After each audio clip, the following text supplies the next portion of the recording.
Hey everybody, Scout Crafty here again, TGIF. Thank God it's Friday. Yep, you made it through another week, and we have a good show planned for you today. We got a couple things to get to. The first thing we're going to get to is a lot of people are really enjoying the Poor Man's Flea Market segment because I live in an area where a lot of people are moving, and there's always pretty good stuff in the trash. And I picked up a couple things, and I filmed a couple things along the way to show you. So let's take a look real quick at some of the things I saw this week on the Poor Man's Flea Market. Here's a not too vintage, but an pressed metal truck, a crane. Always like those. Over here we have a full batten or bag of insulation, R30. That's a pretty good find if you were doing some kind of work. I mean, that's a brand new bag thrown on. These go for good money. Next up, some dishes. Always good if you have pets and you need some dishes out to feed the pets. This is cool. It's an embosser. This particular one will emboss credit cards with either numbers or letters, and you can see what they go for. Very nice. Just missing the handle. Over here, we have an old bug zapper. That's something. This must be the fourth one of these that I've found. This one's really in nice shape. It just needs to be emptied out. I don't understand why people use these once and toss them.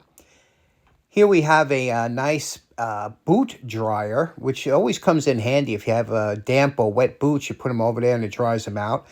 Here we have a lawn ornament for the kind of 4th of July. You know, one of the ones that spin and also has that glass globe on the back. Pretty interesting. Nice finds, right?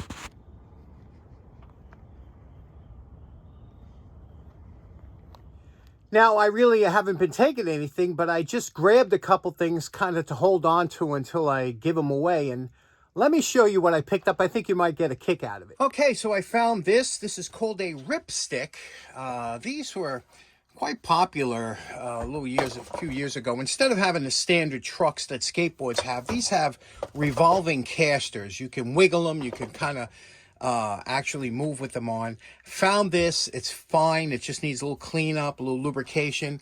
But, you know, I can't see a toy being thrown, especially like this, and kids can get a lot of use out of this. Now, with something like this, I usually don't give it away personally to the kid because I'm always worried about, God forbid, some kid falls and cracks his head. Their parents will be here wanting to sue me. So what I would do with something like this is I leave it at the skate park. There's a skate park that on my way to my girlfriend's house, I'll just leave it hanging on the fence with a sign that says free, be careful.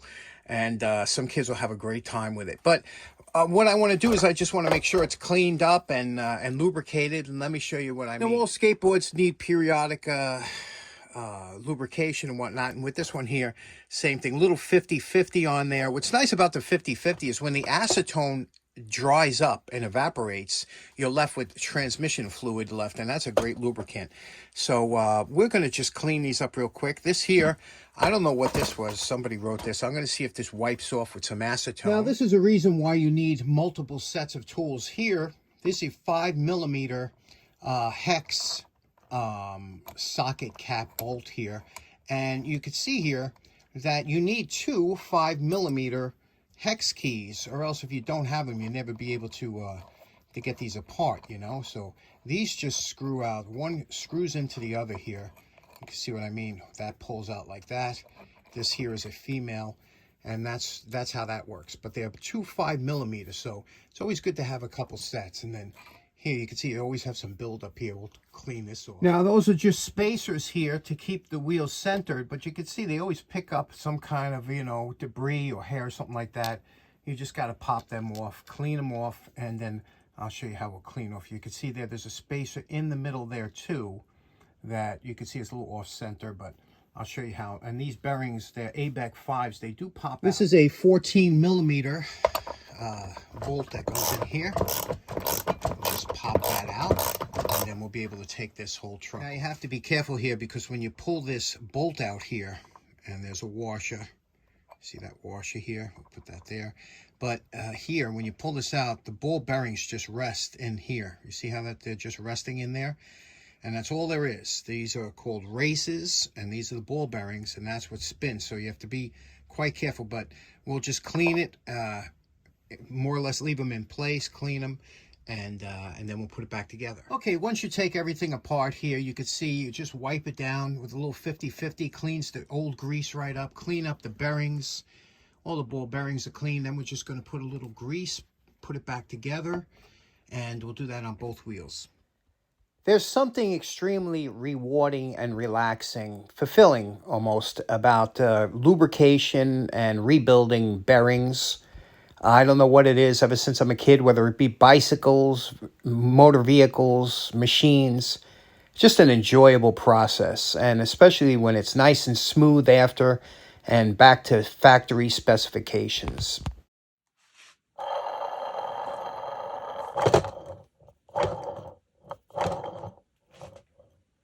Clean up the deck, I used a 50-50 mineral spirits and transmission fluid, and it came out real nice and shiny. Okay, we're calling this one done. I'm pretty impressed with these ripsticks on how the quality, on how they're made. You know, they're quite heavy duty, and again, this will be great for some kid to have a good time with. No sense in seeing this go in the landfill, right? A little lubrication, a little cleanup, very rewarding.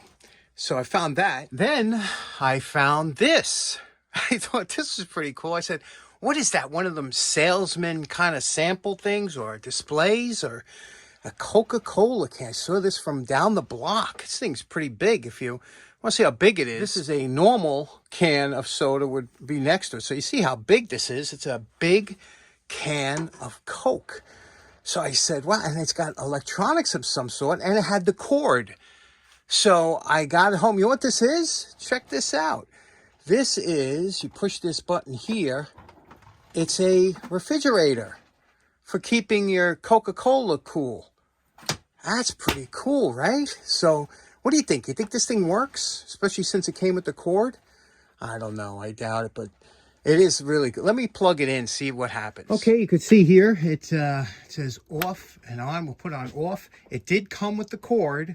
Okay, so we'll plug the cord in here. Okay, it's a regular 110 cord. It also runs on 12 volts. It didn't come with the 12 volt cord.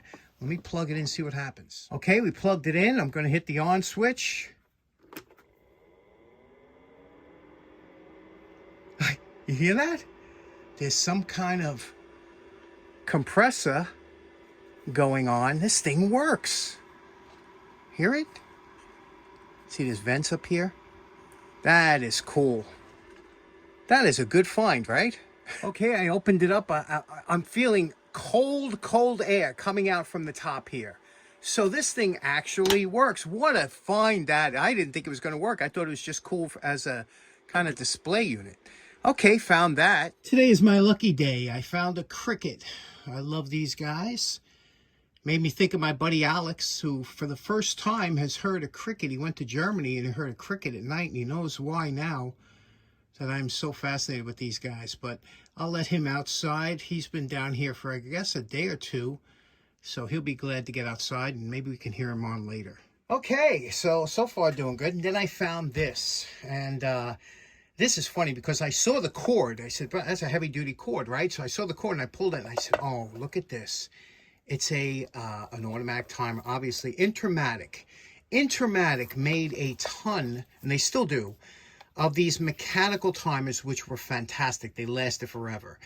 As you know, the problem is, because they lasted forever, I guess, you know, the engineers that do planned obsolescence, which is almost like an oxymoron, you know, but they kind of came up with these digital meters now, and the digital ones, they don't last but a couple years.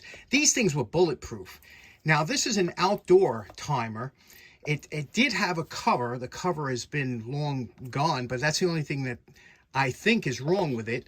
I'm going to plug it in. And how these work is there's pins here, these little pins. See, they pop in and out. So what you do is you turn this to the time. So let's say it was 7 p.m. Here's the p.m. dial. You would turn this all the way on till this arrow points to 7 p.m. Okay, right there. That's 7 p.m. Now, if we wanted the green is on, red is off, and if we wanted it to turn on at 10 o'clock at night, we would put the green here at 10 o'clock, and like that, push this down. If we wanted it to turn off at 5 a.m., we take the red to put it over at 5 a.m. And you could turn it off and on multiple times. We won't need these because we're only going to turn it on and off once. And then plug it in, and then this will turn very slowly mechanically, and until this little lever trips. Here's a off on button. There we go. Can you hear it? Off on. So let's try it out, see if it works. If it does, all we need is a cover if you want to use it outdoors. This is nice. Okay, plugged it in, and I heard, you can hear it, very quiet, but there's a movement going. It's a mechanical movement, like a clock or a watch. So it's working. Now what you're going to do is I'm going to advance this until this passes the switch, and that should turn on. I plugged the light into the outlet down there. So let's see what happens. There we go. Turns it on. Now I'll advance it to here to see if that red turns it off. There we go. This is a working, these things work forever. And now what happens sometimes, if you've had them many, many years, the pins from rubbing against that switch actually wear out. These little tabs, see, that's the pin. And sometimes that little tab will wear out. If it does, and if you notice, the tabs are at different heights. If you notice, the green is lower than the red, because the green will turn it on, the red will turn it off. So that's why they're different. However, if you do have a problem where it's not turning it off, you can buy the pins. They sell them separately. But these things were around for a long time. I'm sure a lot of you have them. They're fantastic. Now, like I said, the only thing is we got to make some kind of cover. I mean, you could use it just like this, but it'd be nice to have a cover that I could put it out, because I use one of these in my pigeon coop, and they're always getting messed up. So let me see if I can fabricate some kind of cover for this. You know, it's funny, every time I deal with plastics, it's almost like a relearning. That's why you got to keep practicing to stay calm. But you see here, like, you know, you're doing these bends. You're trying to get these bends at right angle. And what happens is sometimes you tend to rush it a little bit. You know, you put a little bit more heat on, and the heat crazes the plastic. So you can see what happens and the results you get. So you're not beyond mistake. You got to keep practicing. You got to throw it. But, you know, it is good practice. And then eventually I came up with this design here. I used wood sides here. Those pins, I used some arrow shaft. You see there? And this presses in here. And that's what we got here. Now, what's nice about this model here is this one here is, you can see here, it's the model HB31R, which is good for 15 amps or 1800 watts. And that is always good if you're running something a little bit bigger or something. But these are usually made for Christmas lights and things like that. So there we go. I just want, this is they call it the rain tight model, and that'll keep the rain off it. But I'm going to use this in my pigeon coop. Okay, so in closing, the poor man's flea market never disappoints, right? So let me know what your favorite item was, and if you would have taken anything or let something pass. And I'll see you again on Monday. Hope you have a great weekend. Take care now. Bye-bye.